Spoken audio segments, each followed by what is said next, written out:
Hi ಸ್ನೇಹಿತರೆ, welcome to Masala Safari YouTube channel. ಇವತ್ತಿನ ವಿಡಿಯೋದಲ್ಲಿ ನಾನು ನಿಮಗೆ ಮೊಳಕೆ ಕಟ್ಟಿದ ಹೆಸರು ಕಾಳಿನ ಉಸ್ಲಿ ಯಾವ ರೀತಿಯಾಗಿ ಮಾಡೋದಂತ ಹೇಳ್ಕೊಡ್ತಿದ್ದೇನೆ. ಮೊದಲನೇದಾಗಿ ಯಾರೆಲ್ಲ ನನ್ನ ಚಾನಲನ್ನು ಫಸ್ಟ್ ಟೈಮ್ ನೋಡ್ತಿದ್ದೀರಾ, ಪ್ಲೀಸ್ ನನ್ನ ಚಾನಲನ್ನು ಸಬ್ಸ್ಕ್ರೈಬ್ ಮಾಡ್ಕೊಳ್ಳಿ, ಹಾಗೆ ಬೆಲ್ ಬಟನನ್ನು ಕ್ಲಿಕ್ ಮಾಡಿ. ಯಾಕಂದರೆ ನಾನು ಹಾಕೋ ಪ್ರತಿಯೊಂದು ಹೊಸ ವಿಡಿಯೋ ನಿಮಗೆ ನೋಡಲಿಕ್ಕೆ ಸಿಗ್ತದೆ. ಬನ್ನಿ ಹಾಗಾದರೆ ನೋಡೋಣ ಏನೆಲ್ಲ ಇಂಗ್ರೀಡಿಯೆಂಟ್ಸ್ ಬೇಕಂತ. ಮೊದಲಿಗೆ ನಾನಿಲ್ಲಿ ಮೊಳಕೆ ಕಟ್ಟಿದ ಹೆಸರು ಕಾಳನ್ನು ತಗೊಂಡಿದ್ದೇನೆ 1 ಕಪ್. ಆಮೇಲೆ ಸ್ವಲ್ಪ ಕಾಯಿ ತುರಿಯನ್ನು ತಗೊಂಡಿದ್ದೇನೆ. ಆಮೇಲೆ 2 ರಿಂದ 3 ಸ್ಪೂನ್ ಬೆಲ್ಲ.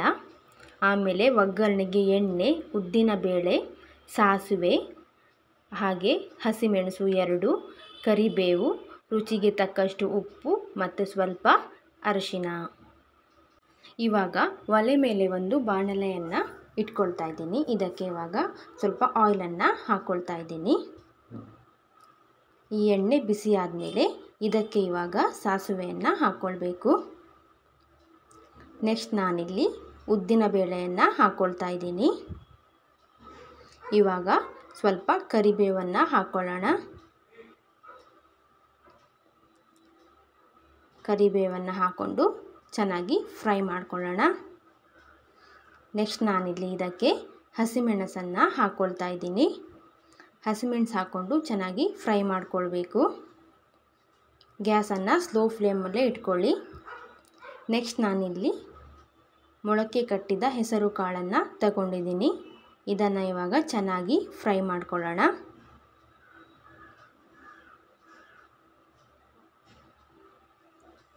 ನೋಡಿ, ಇದನ್ನು ಇವಾಗ 2 ನಿಮಿಷ ಬೇಯಲಿಕ್ಕೆ ಬಿಡೋಣ.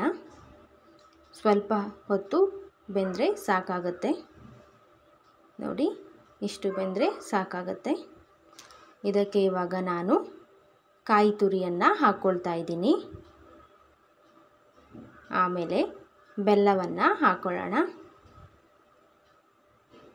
ಆಮೇಲೆ ಸ್ವಲ್ಪ ಉಪ್ಪನ್ನು ಹಾಕ್ಕೊಳ್ಳೋಣ. ಆಮೇಲೆ ಚಿಟಿಕೆಯಷ್ಟು ಅರಿಶಿನವನ್ನು ಹಾಕ್ಕೊಳ್ಳೋಣ. ಇವಾಗ ಇದನ್ನು ಚೆನ್ನಾಗಿ ಫ್ರೈ ಮಾಡ್ಕೊಳ್ಬೇಕು. ಚೆನ್ನಾಗಿ ಫ್ರೈ ಮಾಡಿಕೊಂಡು ಸ್ಲೋ ಫ್ಲೇಮಲ್ಲಿ ಇಟ್ಕೊಳ್ಬೇಕು ಸ್ವಲ್ಪ ಹೊತ್ತು.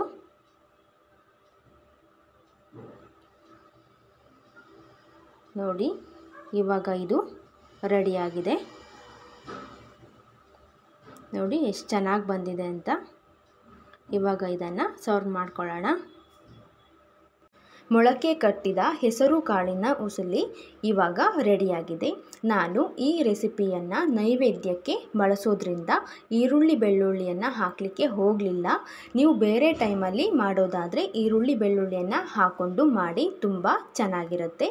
ಈ ರೆಸಿಪಿ ನಿಮಗೆಲ್ಲ ಇಷ್ಟ ಆಗಿದೆ ಅಂದ್ಕೊಂಡಿದ್ದೀನಿ. ಪ್ಲೀಸ್ ನನಗೆ ಕಮೆಂಟ್ ಬಾಕ್ಸ್ನಲ್ಲಿ ಕಮೆಂಟ್ ಮಾಡಿ.